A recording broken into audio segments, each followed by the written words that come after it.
तो फतेहपुर में किसान सम्मान निधि की 20वीं किस्त जारी होने से पहले कृषि विभाग ने एक बड़ा खुलासा किया है। दरअसल क्रॉस चेक में 2121 मृत किसान और 21 सरकारी नौकरी और पेंशनभोगी योजनाओं का गलत लाभ लेते हुए पाए गए, जिसके बाद विभाग ने गलत लाभार्थियों से 53.80 लाख की वसूली की है। लोगों को रिकवरी नोटिस जारी कर 20वीं किस्त रोक दी गई है। वहीं कुल 8,773 किसान इस बार 20वीं किस्त से वंचित रहेंगे। पीएम किसान सम्मान निधि अभी 20वीं किस्त आने वाली है, जिसमें 3,35,000 लगभग किसानों को जो है बैच लॉक किया गया है। इन किसानों का पीएम किसान सम्मान निधि मिलना है। अभी और भी बैच आएंगे, उसको लॉक किया जाएगा। इतने किसानों का तो अभी फिक्स हो गया है कि इनको मिलना ही है। इसमें पति पत्नी के लगभग 6,000 ऐसे किसान हैं जो पति पत्नी हैं, अपात्र हैं। इनको लगभग 4,000 किसानों का मार्क कर दिया गया है, जिनका स्टॉप पेमेंट हो गया है।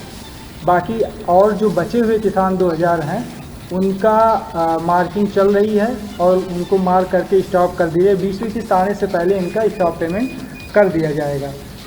बहुत सारे ऐसे किसान हैं जो मृतक हो गए हैं, उनकी स्टॉप पेमेंट कर दिया गया है। उनकी रिकवरी की जो प्रक्रिया है वो चालू है।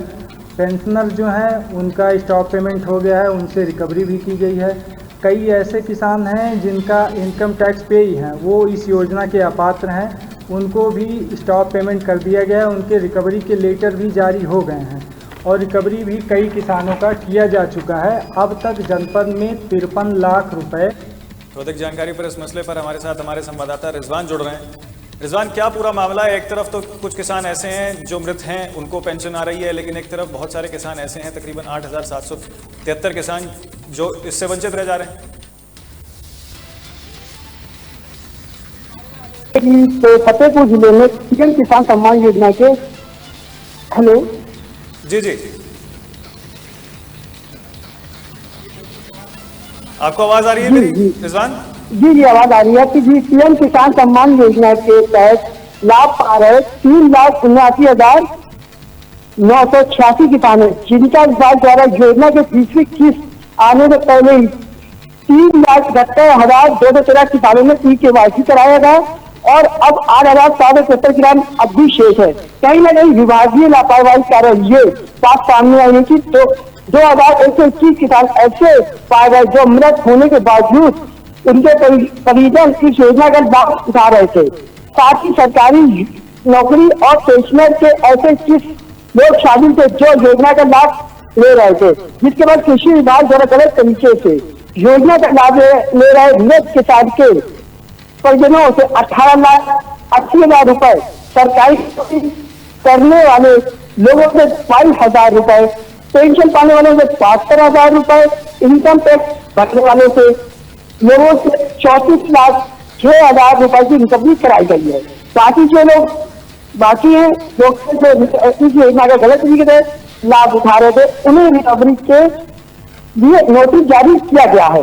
कुल मिलाकर कृषि विभाग ने लोगों से अब तक 53,80,000 रुपए की रिकवरी करते हुए 20वीं किस्त पर रोक लगा दी है।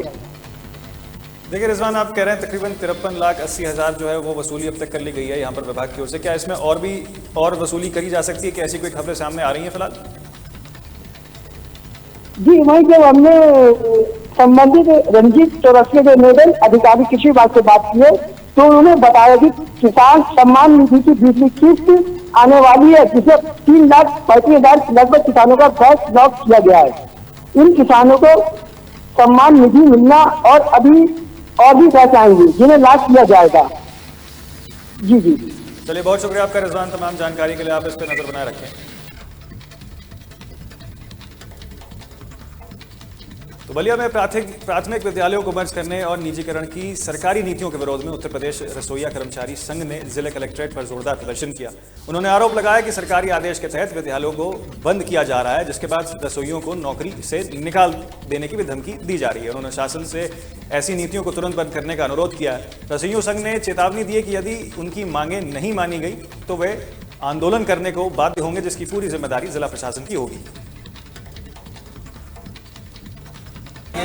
हम लोग आज जो हमारी रसोइया है मर्ज हो रहा है, ये विद्यालय मतलब एक गांव के 3-3 स्कूल एक में, तो हमारी रसोईया कहाँ जाएगी? हम लोग को उसी धरने पर विज्ञापन देने के लिए यहाँ उपस्थित है और हमारा सरकार से ही मांग है कि हमारी रसोईया के पेट पर लात न मारा जाए, तभी तो हम लोग। अगली खबर मथुरा से है, जहां गोविंदनगर इलाके में एक पारिवारिक विवाद ने खूनी रूप ले लिया, जहां छोटे भाई ने बड़े भाई और उसकी बेटी को चाकू मारकर हत्या कर दी। वहीं यह सनसनीखेज घटना श्री कृष्ण जन्मभूमि के गेट नंबर 3 के पास हुई। बताया जा रहा है कि दोनों भाइयों में आए दिन कहासुनी होती रहती थी, जिसके बाद बीती रात यह हादसा हुआ। हमले के बाद आरोपी खिल्लन छत से कूदकर फरार हो गया है। एसपी सिटी राजीव कुमार सिंह ने बताया कि पुलिस ने मुकदमा दर्ज कर आगे की कार्रवाई जो है कर ली है, जहां पर आरोपी की तलाश में पुलिस इस वक्त जुटी हुई है। ये छोटे भाई ने बड़े भाई में चाकू मारा और उसकी लड़की ने घर का ही विवाद था इनमें। उसमें ये हुआ कि संजय, जो हमको पता लगी, हम बाद में पहुंचे कि संजय माँ खटिया पे लेटा था और खिल्लन ने जाते उस पर वार किया और चाकू मारी।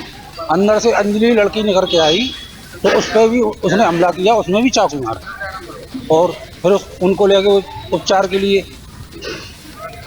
हॉस्पिटल।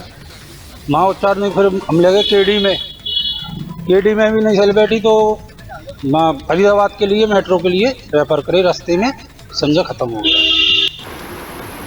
कल रात में गोविंदनगर थाना क्षेत्र में केशव टी स्टॉल के पास गेट नंबर 3 जन्मभूमि के पास एक परिवार रहता है, जिसमें आपसी विवाद में जो खिल्लन नामक व्यक्ति है, जो संजय का सगा भाई है, उसने पारिवारिक विवाद में एकाएक चाकू से संजय और उसकी पुत्री अंजलि पर हमला कर दिया, जिसमें लड़की गंभीर रूप से घायल हुई है। संजय को भी चोट आई है, जिनको तत्काल प्राथमिक उपचार के लिए अस्पताल ले जाया गया, जहाँ पर जो अंजलि है संजय की पुत्री, उसकी मृत्यु हो गई है और संजय अभी इलाजरत है।